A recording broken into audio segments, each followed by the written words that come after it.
Chloe Cooper was 15 when she pushed open the glass door of Cooper Bank.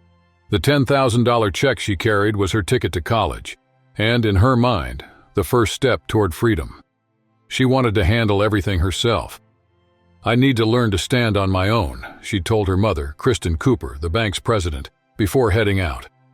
In line, Chloe shielded her name behind careful silence. Polished shoes crossed the marble floor. Computers beeped, polite phrases repeated. When she reached the teller, she handed over the envelope. The clerk's professional smile vanished as quickly as it appeared. He asked for extra ID, fired off questions that felt more like a quiz than routine, and finally told her to wait just a moment. "Before we go on, hit subscribe and ring the bell so every new chapter lands right on time and nothing in this journey slips by." That moment stretched into an hour. Then 2 security guards led her to a glass room where the AC roared. No explanation, no coffee, just a cold hum, and the sense that suddenly being young and black was enough to trigger suspicion. Her phone buzzed until the battery died. Outside, the branch manager tried to verify the check's origin. Unaware of the chaos, Kristen wondered why her daughter was so quiet and called the branch. No answer. She grabbed her car keys. When the automatic gate opened, she carried something bigger than authority, the truth that would upend the rest of the morning. "Good morning, can I help you?" the teller asked. Chloe set the envelope on the counter. Behind her steady stance, her heart pounded. "I'd like to deposit this check." The badge read Caleb. He opened the envelope, raised an eyebrow. $10,000? "My scholarship," she said, handing over her documents. Caleb glanced through the pages and typed in the system. "I need to call the supervisor, okay?" She nodded, though her stomach tightened. The hum of the ATM seemed to mark every second. The manager appeared, hair pulled back, sharp eyes. Margaret Harris on her badge. She took the check without even greeting her. "Is this check really yours?" she asked, cold. "Yes, ma'am. I earned it for my grades." Margaret studied the signature. "A student with that amount? Are you sure?" Chloe felt her face burn. "I'm sure." Margaret flipped through the papers as if hunting for invisible flaws, then pointed to a glass door. "We need to verify everything carefully. Wait in that room." "Will it take long?" Chloe ventured. "As long as it takes," Margaret said, already walking away. The door closed, leaving Chloe with the echo of her doubts, and the feeling that her hard-won victory still needed someone else's approval. Chloe sat in the chair and tried to look calm, but felt eyes on her every move. From her seat, she watched Margaret greet an executive, guide an elderly woman, hand receipts to a smiling couple, each one treated with perfect courtesy. Minutes stacked into hours. Her phone buzzed, a text from Mom. "Everything okay?" Chloe replied that she'd be out soon, hiding the delay. She didn't want Kristen, the CEO, to fix with authority what she wanted to solve as a regular customer. 2 hours later, she walked up to the counter. "Sorry, I've been waiting a long time," she said. Margaret didn't even look up. "The process is still under review. Please sit back down." "All the paperwork's right here." "Sit down," she repeated, harsher, "or we'll have to call security." The lobby went silent. The marble felt like ice beneath Chloe's feet, and her confidence melted by the second. Every stare drove home an unspoken truth. This place wasn't for her, and it had nothing to do with the size of the check. If they learned who her mother was, maybe they'd offer espresso. But Chloe refused to use her last name as a pass. Still, the humiliation grew. A knot tightened her throat while Margaret leafed through papers at leisure. Chloe returned to her seat, feeling each tick of the clock mark not her progress, but the distance between her and any respect. The lobby lights were already dimming as the hours dragged on. Sitting in a corner, Chloe jotted in the notebook on her lap each passing minute. 3 hours and 20 of waiting. Her stomach growled, but she didn't move, afraid that stepping out for food would become an excuse to deny the deposit. From there, she watched the flow of service and decided there were 2 invisible doors in that bank.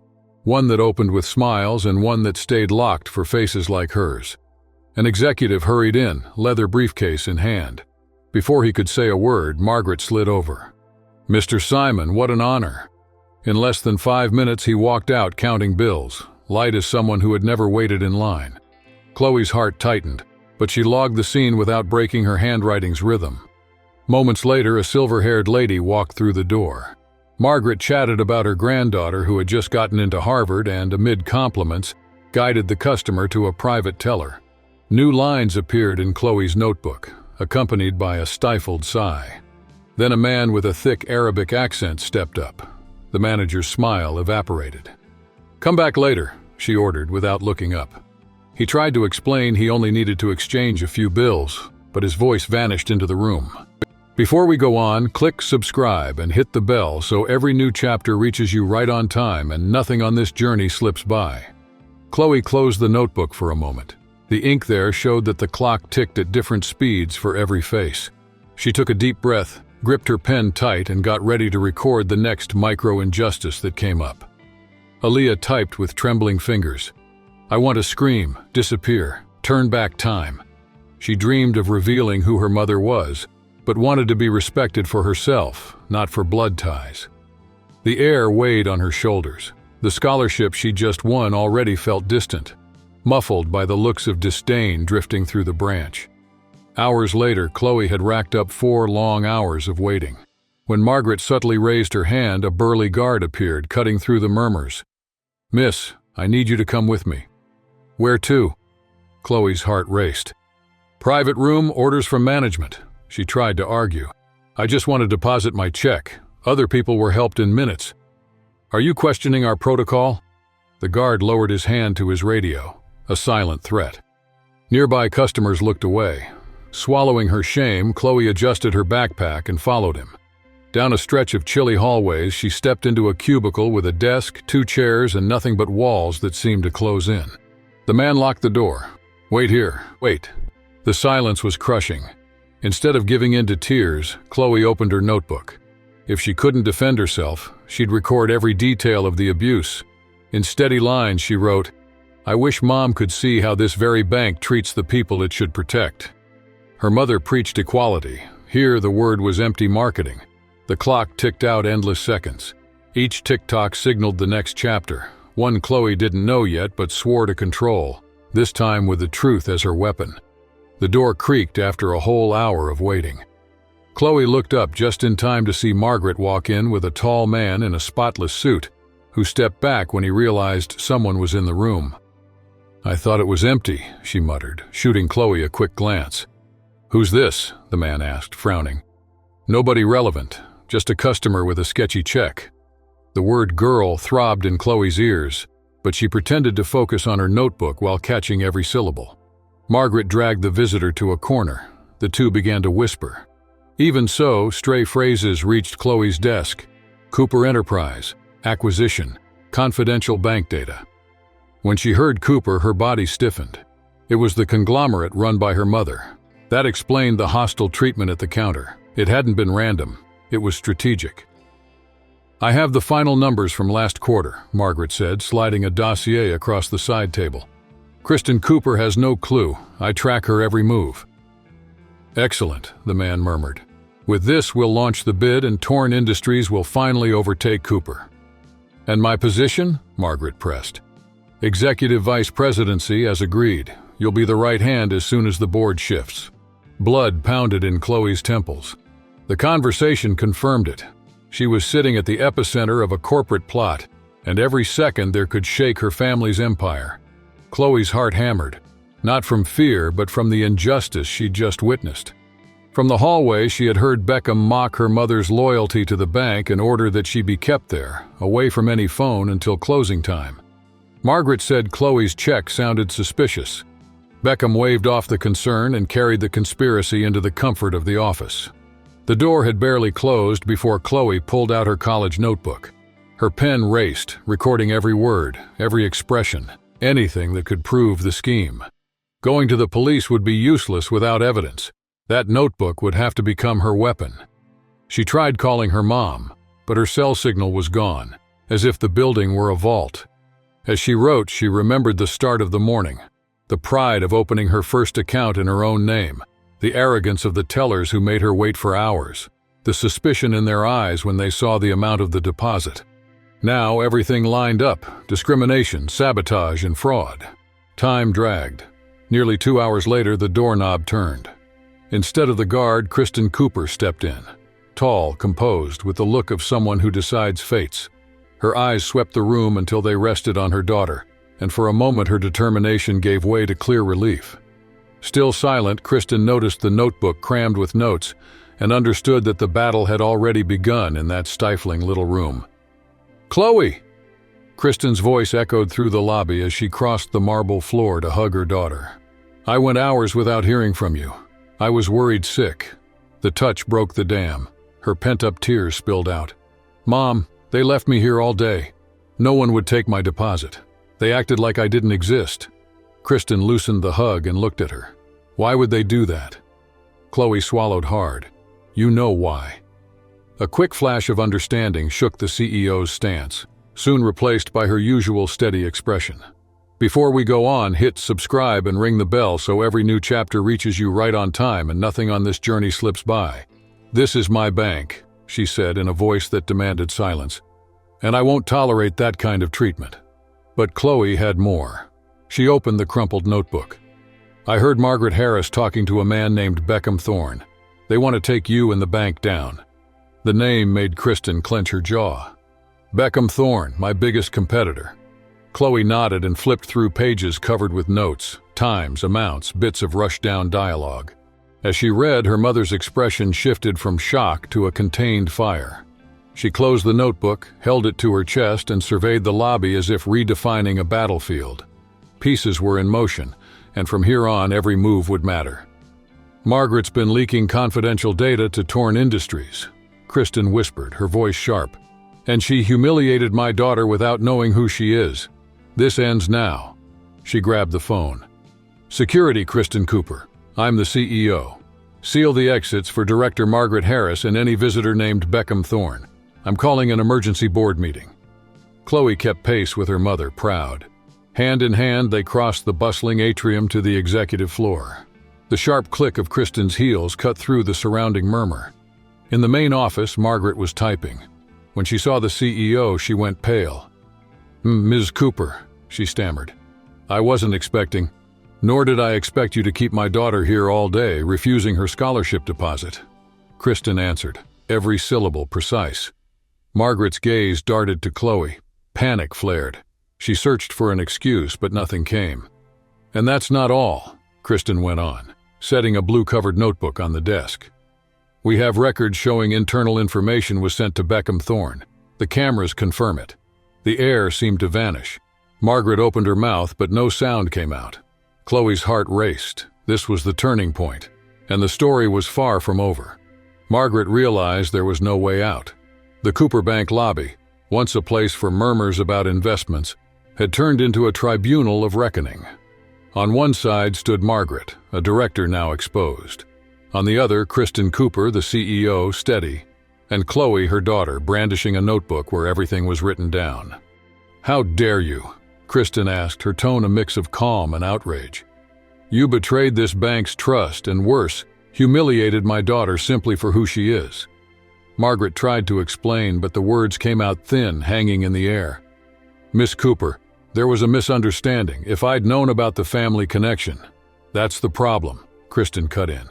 "Respect doesn't depend on a last name." Silent, Chloe hugged the notebook to her chest, reminding everyone the proof was right there. The firm steps of the security guards cleared a path for two board members who had been rushed in. The charged atmosphere seemed to hold its collective breath. "About the collusion with Beckham Thorne?" one of them asked, straight to the point. "The cameras caught every move," Kristen replied.